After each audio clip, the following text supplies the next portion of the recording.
हिंदी साहित्य का जो प्रारंभ है वो विक्रमी संवत 1050 से माना जाता है और इसी विक्रमी संवत 1050 से इसका वर्गीकरण भी किया जाता है कि हिंदी पद्य साहित्य को कितने भागों में विभाजित किया गया है।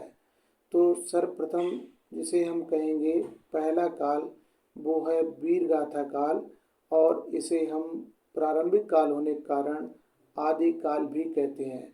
इसका प्रारंभ सन की विक्रमी संवत की दृष्टि से 1050 से प्रारंभ हुआ और 1375 ईस्वी तक ये काल रहा। इसके बाद आता है भक्ति काल। भक्ति काल को पूर्व मध्य काल भी कहते हैं और ये 1375 से लेकर विक्रमी संवत 1375 से लेकर ये 1700 ईस्वी तक रहा। ये भक्ति काल कहा जाता है, हिंदी साहित्य का स्वर्ण युग भी इसे कहते हैं। इसके बाद तीसरा जो काल है वो रीति काल कहा जाता है। विक्रमी संवत की दृष्टि से ये 1700 से लेकर 1900 तक समय रहा और इसे उत्तर मध्य काल का नाम भी दिया गया है।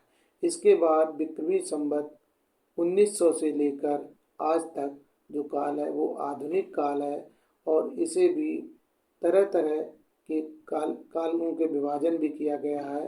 तो इस तरह से हिंदी साहित्य को, काव्य साहित्य को, पद्य साहित्य को 4 प्रमुख भागों में बांटा गया है।